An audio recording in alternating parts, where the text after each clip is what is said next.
જે આપણે બનાવીશું પાણીપુરી, બધાની ફેવરેટ, નાના મોટાને બધાને ભાવતી જ હોય.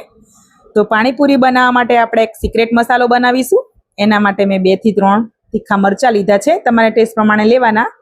2 થી 3 ચમચી સૂકા ધાણા, 2 મોટી ચમચી આપણે જીરું લીધું છે ને અડધી ચમચી કાળા મરી લીધા છે. એને આપણે શેકી લેવાનું છે 2 થી 3 મિનિટ માટે. લાઇટ બ્રાઉન થાય ત્યાં સુધી આપણે એને શેકીશું. આ સિક્રેટ મસાલો એડ કરવાથી પાણીપુરીનો પાણીનો ટેસ્ટ એકદમ મસ્ત આવે છે. એકવાર અવશ્ય બનાવજો. બહારથી બજારથી આપણે લાવીએ ને એના કરતાં પણ બહુ જ સરસ પાણી બને છે આનાથી. તો એ ડ્રાય રોસ્ટ થઈ ગયું છે, તો આપણે એનો પાવડર બનાવી લઈશું. તમે જોઈ શકો છો મસ્ત મજાનો મસાલો બનાવીને તૈયાર થઈ ગયો છે. તો હવે આપણે પેસ્ટ બનાવીશું. તીખા લીલા મરચાં લીધા છે 3 થી 4 નંગ, ધાણા 1 કપ, અડધો કપ ફુદીના લીધા છે ને પીસીને પેસ્ટ બનાવી લીધી છે આપણે.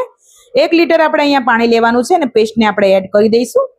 1 મોટી ચમચી સંચળ પાવડર, 1 મોટી ચમચી જીરું પાવડર, 1 મોટી ચમચી મીઠું, અને આપણે જે મસાલો બનાવ્યો છે એ 2 મોટી ચમચી આપણે મસાલો એડ કરીશું. અહીંયા આંબલીનું પાણી છે એ પણ એડ કરીશું અને મિક્સ કરી લઈશું. તો પાણી સરસ મજાનું ચટાકેદાર તૈયાર થઈ ગયું છે. તો ગાર્નિશિંગ માટે આપણે બુંદી એડ કરીશું, લીંબુની ચિપ્સ એડ કરીશું અને ધાણા એડ કરીશું. અહીંયા આપણે સ્ટફિંગ માટે મસાલો બનાવી લઈએ.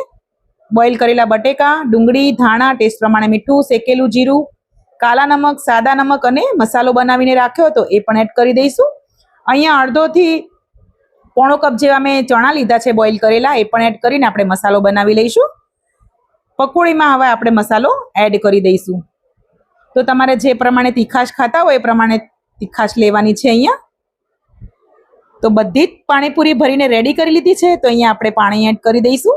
વિડીયો પસંદ આવ્યો હોય તો વિડીયોને લાઇક કરજો. નવા હોય ચેનલ પર તો સબસ્ક્રાઇબ કરજો. અવનવી રેસીપી જોવા માટે મળીશું હવે નવા વિડીયોમાં.